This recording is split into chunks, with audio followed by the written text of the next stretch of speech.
Are you worried about the U.S. defaulting on its debt? We're hearing that this will impact everybody. Social Security, veterans, the entire nation, the entire world will be impacted by a potential U.S. default. Now, in addition to that, I've got the video footage that just came out today as we're hearing the talks are taking place between Speaker of the House Kevin McCarthy and President Joe Biden, and they're pretty much going nowhere fast. Just take a look at these headlines rolling out today. Jittery Democrats, they're worried about Biden's debt ceiling concessions, as Biden is saying he's willing to give a little bit, do spending cuts, and he also said, yes, it's going to be low-income work requirements, but he says it's not going to be on certain things. I'm going to share with you what he literally just said a couple hours ago, and also take a look at this. Senate Democrats, they asked President Joe Biden to get ready for the 14th Amendment to bypass the GOP on the debt limit, because they're saying it looks like there is not going to be an agreement with the way that meetings are going, and they're concerned we could be looking at a devastating default. White House Treasury Secretary Janet Yellen is warning of the catastrophe that will take place in our economy if this hits,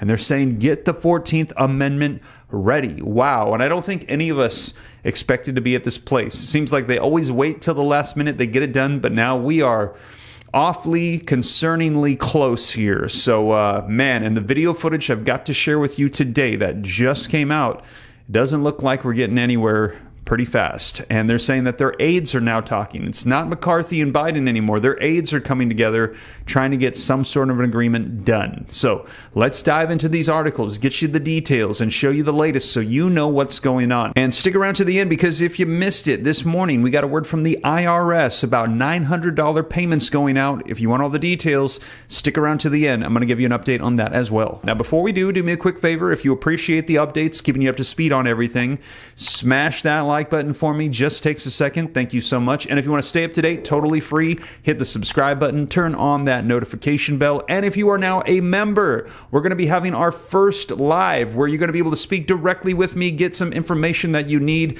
get all the behind the scenes perks of being a member. All you got to do is hit the join button. We're going to be launching that here very soon on a Saturday. So if you're not in and you want in, now's the time to get in. And we're going to be doing that live. But with that being said, you guys, let's dive right in and let's start off with the video footage that just rolled out today with Speaker of the House Kevin McCarthy, President Joe Biden, and the talks of the potential debt ceiling default. Considering a tax increase on the No. No. Did you listen? Were you here earlier? No, I'm not being a jerk. But have you read the CBO numbers or anything? Yes. Okay, so on a 50-year average, we normally bring in 17% of GDP. We're bringing in 20%. You know how many times in history we've done that? Twice. 1944 and 2000. So if we're bringing in normally 17, we're bringing in 20, that means we're bringing in more money than any time in American history. But what we're spending, for the last 21 years, we spent more money than we brought in. But instead of only spending 21% of GDP like we normally did for the last 50 years, when the Democrats came in, they spent $6 trillion. Now, I don't know if you're an economic major or whatever, but if you study Morton Friedman, he would tell you the only place that inflation is created is government. So that $6 trillion brought us inflation. So what did that do? Your money goes less. You have less money to spend. It doesn't go as far. We've had, of our 4 biggest bank failures in America, we had 3 of them in the last couple of months. Why? Because interest rates went up. Because the only way you curve inflation is you make interest rates higher than the inflation rate. So what does that do? That harms people from buying houses. That means you're paying more on your credit card. But that means every taxpayer is paying more because our debt. So we're going to pay more on interest. But he went all the way up to 23%. So we're spending more than we spent in 50 years, but we're bringing in more than we've been in 50 years. So I go back to your question. Having that knowledge now, would you raise that question again? Yeah, but would that be a way to No. some of the provisions? No, it's very clear. You know what I told the president 105 days ago when I sat in the Oval Office? I have no preconceived notion of what we have to do in the debt ceiling except 2 things. We're not going to raise taxes, and we're not going to pass a clean debt ceiling. But we have to spend less than we spent the last year. So let's sit down and talk about that. But he decided, no, I shouldn't negotiate with somebody. I'm just going to do what I want to do, my way or the highway. That's not the way our government is designed to work. It's not the way business works. It's not the way your household works. And it's not going to work here either. Yes, ma'am. Speaker, at the beginning of the week, the White House came out sounding positive about progress being made. You ended up responding that you felt like you were very far apart. I'm curious if you could put now in terms of numbers, 10 having a deal, 1 falling apart. On that scale, how close are you Look, I don't know on a scale. I'm not going to scale you, but I'll tell you this. Earlier in the week, all the way through this, I just want to be honest with the American public.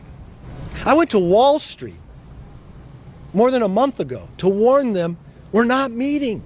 It's a problem. I went to you day in and day out, and you made fun of me. You're saying, oh, you just want to have a meeting. No, I didn't want to be here at this moment, at this time. Then we passed our own bill. We never would have had a meeting had we not raised the debt ceiling ourselves. We put an idea of how to do it. The only thing I'm more optimistic about, he finally agreed to something that every other time we've been able to solve a problem has worked. The structure of negotiations. But now we're along such a short timeline, it makes it almost harder. But if there's one thing you know from me, I never give up. I have the grit, the perseverance, and we're going to get it done. Thank you all very much. Wow, so that was Speaker of the House Kevin McCarthy saying he's got the grit, the perseverance, he's going to get it done. Again, this is a leader that was denied the speaker position 15 times, I think it was, before he got in there. So this is a very stubborn, strong-willed individual. And we're seeing that it looks like President Biden is beginning to cave and give into concessions to McCarthy. But like he said, there's not a whole lot of time. Now, let me know your thoughts. Do you agree with Kevin McCarthy that the Democrats, their spending is out of control, and that is causing the inflation, so we need cuts, and even at the potential expense of a U.S. default? Or do you think, no, they should lift the ceiling, and then after that discuss cuts? But the concern is that if they do that, and that was already offered by Senate Majority Leader Chuck Schumer, that the Democrats won't keep their word. They'll lift the debt ceiling and then not go through with cuts. So let me know your thoughts, but take a look at what President Joe Biden also just said today. We had a productive meeting yesterday, and with all four leaders in the Congress. It was civil and respectful, and everyone came to the meeting, I think, in good faith. I'm confident that we'll get the agreement on the budget, that America will not default. And every leader in the room understands the consequences if we fail to pay our bills. And it would be catastrophic for the American economy and the American people if we didn't pay our bills. And I'm confident everyone in the room agreed with the Speaker, from the Speaker to the Majority Leader, to the Majority Leader in the House and the Senate, the Majority Leader in the Senate, the Minority Leader in the Senate, as well as the Democratic Leader in the House, that we're going to come together because there's no alternative to do the right thing for the country. We have to move on. And to be clear, this negotiation is about the outlines of what the budget will look like, not about whether or not we're going to, in fact, pay our debts. The leaders have all agreed we will not default. Every leader has said that. And I'm proud of the progress my administration has made. We've reduced the deficit in the first 2 years by $1.7 trillion in the first 2 years. And I proposed a budget that would reduce another $3 trillion over the next decade. That includes more revenue by asking the wealthy and large corporations to begin to pay their fair share, and cutting subsidies that exist in the law now to big oil and big pharma.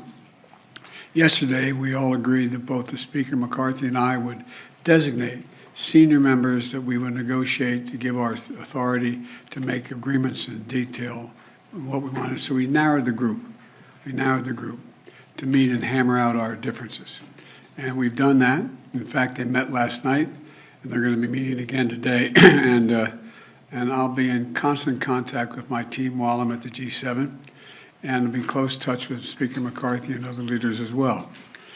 Now, what I have done, in anticipation that we won't get it all done till I get back, is I've cut my trip short in order to be for the final negotiations and sign the deal with the Majority Leader. I made clear that, and I'll say it again, America is not a deadbeat nation. We pay our bills. The nation has never defaulted on its debt, and it never will. And we're going to continue these discussions with congressional leaders in the coming days until we reach an agreement, and I'll have more to say about that on Sunday when I have a press conference on this issue.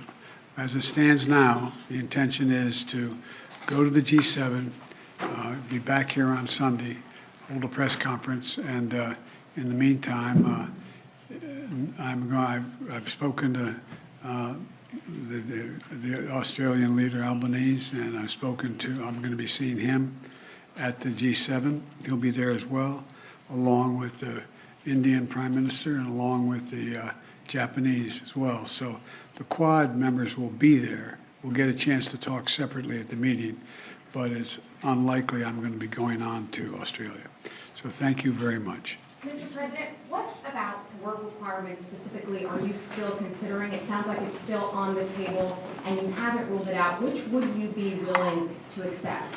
Well, I'm not going to accept any work requirements that's going to impact on medical health needs of people. I'm not going to accept any work requirements that go much beyond what is already. Well, I voted years ago for the work requirements that exist. But it's possible there could be a few others, but not anything of any consequence. So there you have it. President Joe Biden saying that he is confident they're going to get this done. Let me know your thoughts. And he also said that he is open to concessions of making work requirements, but nothing related to medical health expenses. Let me know your thoughts. We're going to be seeing what unfolds here. Now, all of this just came out today. And again, this is just the latest details that have come out. We're going to be seeing if the aides are going to be able to meet and get this done. But he's saying he's confident that they're going to get this taken care of. But yet we just heard from Speaker of the House Kevin McCarthy with a little bit of a different message that it's progress only that they have met, because that is how they get things done, is meeting and negotiations. But he also said that there's not a whole lot of time left, which we've got about 2 weeks left before we look at a June 1st potential U.S. default, the X date. Now, it could be a little bit later, we've heard, but as we enter into June, if there is no agreement, this is a dangerous area for the United States to be in with our economy and our debt. And we will see. I will keep you guys up to date every step of the way. Now, in addition to that, if you missed my video earlier today, you're going to want to check it out, as the IRS has announced that they are going to be giving out an extra $900 on a federal level to some particular individuals. I cover all the details in this video right here. If you missed it, check it out. Just came out this week. And with that being said, though, you guys, thank you so much for joining me. I'll catch you in the next one. Take care. God bless. This is Steve.